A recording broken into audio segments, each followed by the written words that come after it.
Sa mapagpalang araw po muli mga kapatid, ang inyo pong abang lingkod, Pastor AJ, at nasa Devotion 46 po tayo ngayon from the Devotional Book of Pastor Rick Warren, Open Doors. At ang title po ng ating devotion, Trust God to Provide. Romans chapter 8 verse 32, Since He did not spare even His own Son for us, but gave Him up for us all, won't He also surely give us everything else? Tayo po'y pinagpala ng salita ng Diyos. Tagalog po sa Roma 8:32, kung naibigay daw po ng ating Diyos Ama ang kanyang kaisa-isang Diyos Anak, with added emphasis, ano kaya yung mga bagay pa na hindi kayang ibigay ng ating Panginoon? Ang major cause of stress po sa buhay ng isang tao ay yung pag-aalala, yung worry. Kasi yung worry po ay minsan ay hindi pa dumarating yung problema natin, inaalala na natin, hindi naman pala darating. Parang nabubuhay tayo doon sa darating pa lang, hindi doon sa pangkasalukuyan. O kaya bino-worry din natin, inaalala natin yung nakaraan na hindi pa tayo nakaka-move on, kung ano man yon naging issue sa ating buhay, at hindi tayo nabubuhay for a moment. Kaya ito pong pag-alaala o pag-worry ay napakalaking stress po nito. Kung gusto po natin na gumaling yung ating mga stress, kailangan po natin na hanapin, o actually hindi natin pwedeng hanapin ang Diyos dahil hindi naman naligaw ang Diyos. Tayo po yung nahanap ng Diyos. Kailangan po tayong bumaling sa ating Panginoon at magpakumbaba tayo at lumapit sa Kanya at sabihin lahat ng ating worry. Dahil ang Diyos po ay naipagkaloob na nga po si Jesus. Ano pa kaya yung mga bagay na inaalala po natin dito sa sanlibutan na ito? Na pansamantala lamang yung pangangailangan natin dito. Hindi naman ito habang panahon ay may mga alalahanin tayo. Gusto ng Diyos na mabuhay tayo na hindi naman worry-free.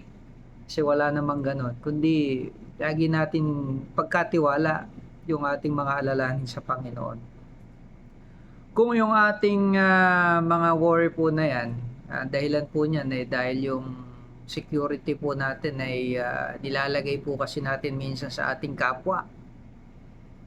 Halimbawa sa marriage po natin, paano kung iwan kayo ng asawa nyo, tapos nando'y security nyo sa marriage, nagkaroon kayo ng broken family na at iniwan kayo o ng kapitbahay na o kaya ay sa makabilang buhay, kung nandun lahat po yung security natin ay ma-stress po tayo. O kung sa ilalagay naman po natin yung security natin sa ating trabaho, paano kung mawala po yung trabaho nyo at mawalan kayo ng peace of mind dahil doon, dahil yun yung bread and butter nyo. At kung sa bagay naman, lalagay natin security, halimbawa sa money, sa pera.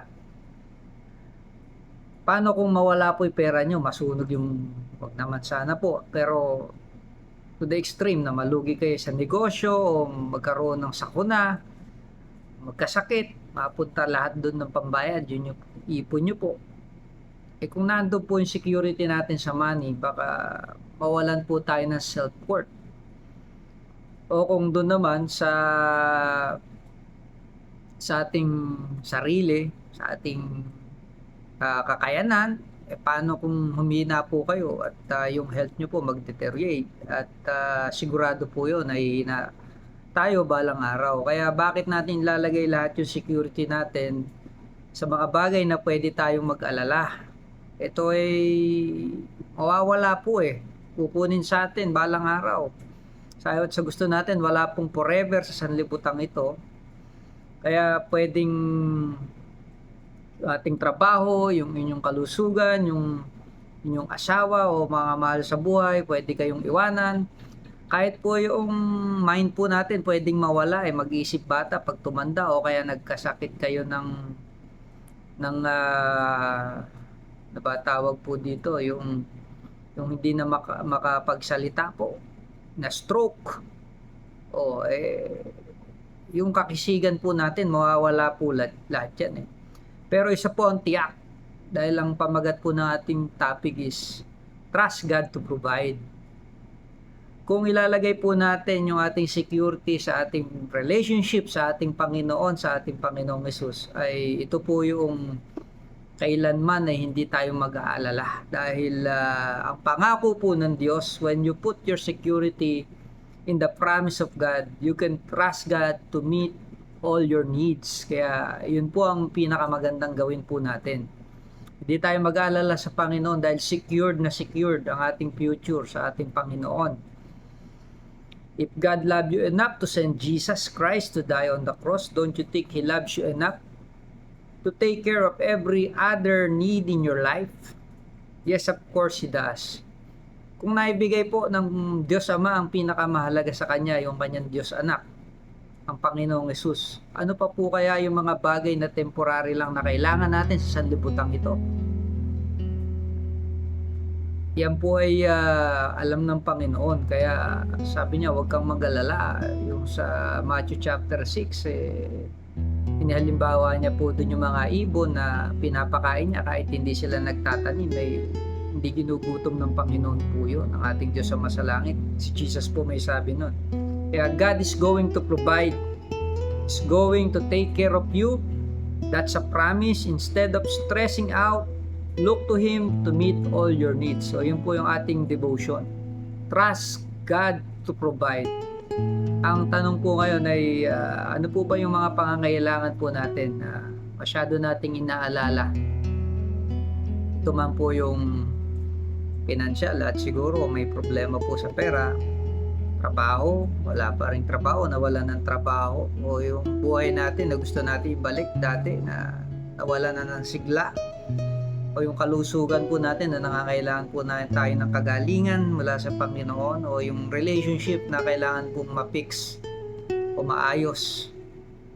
Ano man po yan, ay bigay na po ng ating Aba, ng ating Diyos Ama sa langit, ang ating Panginoong Hesus. Naibigay niya para mamatay para sa ating mga kasalanan, at after 3 days na buhay pong muli ng Panginoon, at siya yung nangako at nagbigay sa atin ng commission, yung Great Commission, go and preach the word and make disciple, at turuan sila na sumunod. Yan po yung Great Commission ng ating Panginoon, go and make disciples. Ang dahilan po nito ay para naipahayag ang pag-ibig ng Diyos at ng Diyos na provider po natin. Doon po tayo umasa sa Panginoon. Wag po sa ating sarili, wag sa ating kapwa, wag sa ating trabaho, wag sa material na bagay, wag sa mga bagay na nawawala at pwede tayong iwanan, at sa mga bagay na nasisira. Ang Panginoon, ito po yung eternal lang sa ating buhay. Kaya naglilingkod na rin po tayo sa Panginoon. Totohanin na po natin. Nananampalataya na tayo sa Panginoon. Gawin na po nating totoo ang ating paniniwala sa Panginoon. Iwanan po natin ang ating mga worries sa paanan ng ating Panginoong Hesus. At magtiwala po tayo ng Diyos na ibigay niya si Jesus. Hindi niya pwede ipagkait yung mga bagay na nandito lang sa sanlibutan na kailangan po natin na temporary lang naman. Kaya pagpalain po tayo ng Panginoon. Amen.